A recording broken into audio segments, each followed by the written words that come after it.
Alon, Wasalon, you're with the nasty pastor, and I'm back with another reading of Stolen Legacy.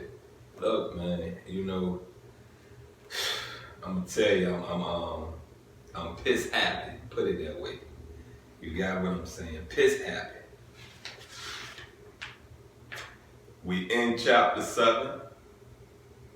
This is the second part of chapter 7. And we need to really we need to thank George G.M. James. You know what I mean? I should climb you. You got what I'm saying? I really do. You did something very remarkable with this republication of Stolen Legacy. You got what I'm saying? And I just say this to you, and I say it again, young world, we are some interesting people. You feel me? We're great thinkers. We're hell of a builders. You feel what I'm saying? Hell of a builders. And I say this to you, you know what I mean? I don't like it, but we are very consistent in destroying things. You got what I'm saying? Consistent in it. You got what I'm saying? It's no it's no turn off. You feel what I'm saying? It's no thought, it's no think. We do it unknowingly, and we really are successful at doing it knowingly. You get it? So put that energy that you put into destroying things to building. You feel what I'm saying? Put more energy into building than you do destroying. You get it? You don't have to destroy your enemy. Your demiurge going to destroy your enemy. You feel what I'm saying? You ain't got to do nothing. You don't have to go out here, fight, smack, spit, curse, bamboozle. You ain't got to do none of that no more. You feel what I'm saying? You don't have to do it. It was a time we had to fight because they were putting their hands on us. You get what I'm saying? Everything now is warfare where they don't have to touch you. You get it? Don't have to do nothing to you. If we're under our demiurge protection, under our demiurge covenant, we don't have to do nothing. All we have to do is keep moving. Because see, most of this stuff is a distraction. Most of it is a distraction. Look, you with the nasty pastor, like I said, this is part 2 of chapter 7. Let's roll. 2, the education of Egyptian priests in the 7 liberal arts. B, secret systems of languages and mathematics symbolism. And C, magic. The education of the Egyptian priests in the 7 liberal arts. As has already been pointed out in connection with Plato and the cardinal virtues, the Egyptian mysteries were the center of organized culture and the recognized source of education in the ancient world. Neophytes were graded according to their moral efficiency and their intellectual competence and had to submit to many years of tests and ordeals in order that their eligibility for advancement might be determined. Their education included the 7 liberal arts and the virtues. The virtues were not mere abstractions or ethical sentiments, but positive values and a virility of the soul. Beyond these, the priests entered upon a course of specialization. Now, neophytes are like, pastors. I ain't gonna even say like the priests. You got what I'm saying? So, they are to learn these things to understand the spiritual world, the religious way of life. You feel what I'm saying? And we have these schools you go to become priests. You got what I'm saying? But all of us have the testimony in us. All of us. If you live long, let me tell you something. When a baby gets about 5 years old, that baby got a testimony. Yeah, that baby can remember. That baby got a testimony. That baby can tell you, I remember, I was sitting there crying. My mama just let me cry. My daddy just let me cry. Really, I ain't want nothing. I just ain't know how to say, get up and get me some milk. You got what I'm saying? I really ain't want them milk. I just wanted their attention. that's just to touch the surface, of what I'm really trying to get at. You got what I'm saying? We all have a testimony. We all should be able to speak the word and plant seeds of understanding of righteousness. You got what I'm saying? We all should be able to do that. We all should be able to speak the language of those we are unknowingly appointed to guide. You feel what I'm saying? There are people that came in my life. They ain't know they supposed to guide me. They gave me some information that they probably never gave anyone else. Look, I'm gonna tell you like this. That was a skipper. You feel what I'm saying? My skipper guide, I win. You understand?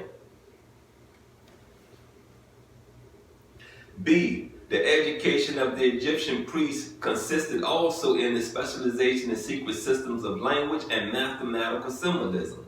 It would appear that there were two forms of writings in use among the Egyptians. The Demotic, believed to have been introduced by Pharaoh Psammetichus for trade and commercial purposes, and the hieroglyphs, of which there were two forms. The hieroglyphics proper and hieratic, a linear form, both of which were used only by the priests in order to conceal the secret and mystical meaning of their doctrines. Now let me say this right here. You got what I'm saying, and I wish they would have got deeper into that. It's two forms of the hieroglyphs. And I want to say this to you, you know what I mean? My aunt has the Eye of Horus on there, and I came across an alphabet system on social media, and I can't read it from that alphabet system, so that has to be who alphabet system? Who alphabet system does that have to be when it pertains to the hieroglyphs? I believe it's Ra. You got what I'm saying? I believe Ra had his own alphabet system too. Horus had his own alphabet system. You got me? I'm hoping one day I can come across it. I would really like to get a full understanding what is inscribed on my own. 2 of B. We are also informed that the mystery system Egypt employed modes of spoken language which could be understood only by the initiated. These consisted not only of myths and parables, but also of a secret language called Sinza. Now I wonder is that's where my understanding lies, in Sinza. So what I'm gonna do, I'm gonna underline this part of this read, and I'm gonna go looking for that. You know what I mean? Because I need to understand it. I don't need nobody else to translate it for me. I need to understand it. I don't need your understanding. We also understand that the Egyptians attached numerical values both to letters of words and to geometrical figures with the same intention as with their use of the hieroglyphs to conceal their teachings. It is further understood that the Egyptian numerical and geometrical symbolism was contained in the 42 books of Hermes, whose system was the oldest and the most elaborate repository of mathematical symbolism.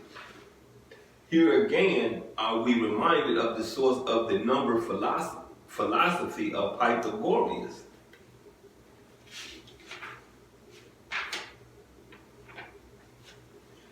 C. The education of the Egyptian priests consisted also in the specialization in magic. According to Herodotus, the Egyptian priests possessed supernatural powers, for they had been trained in the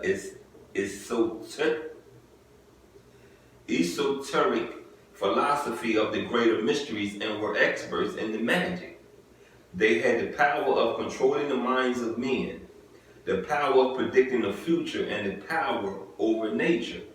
By giving commands in the name of the divinity and accomplishing great deeds, Herodotus also tells us that the most celebrated oracles of the ancient world were located in Egypt. Hercules at Canopus, Apollo at Apollinopolis, Magna, Minerva at Sais, Diana at Bubastis, Diana at Babatus, Mars at Paprimus, and Jupiter at Thebes and Ammonium, and that the Greek oracles were Egyptian imitations. Here it might be well to mention that the Egyptian priests were the first genuine priests of history who exercised control over the laws of nature.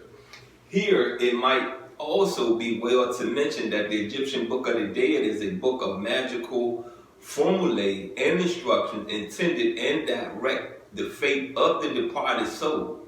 It was the prayer book of the mystery systems of Egypt, and the Egyptian priests received training in post-mortem conditions and the methods of their verification.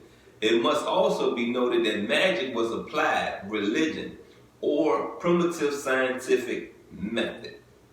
All right, we're gonna end that in this read with that, and I just want to say, you know what I mean? I've been. Oh man, come on, open back up where we at. Please open back up where we at. Cool. I've been saying, been explaining to you the Egyptian Book of the Dead, what I had in prison, what it contains. You got what I'm saying? It just it just explained it to you, right? I know what I saw. I know what I read. I understood it because I already had researched some things about the book that I didn't even know that would be in that Bible, in our Bible. You got what I'm saying? I already came across some stuff. And see, that's why I said when you connect dots, you're going to get your treasure at the end of it. You feel what I'm saying? Connect your dots. Believe what I tell you. When you're out here researching things and you're out here really understanding and putting your energy into something, it's going to find you. The truth is going to find you. Look, you've been with the Nasty Pastor. It's been another read from Stolen Legacy. I love you, and I'm out.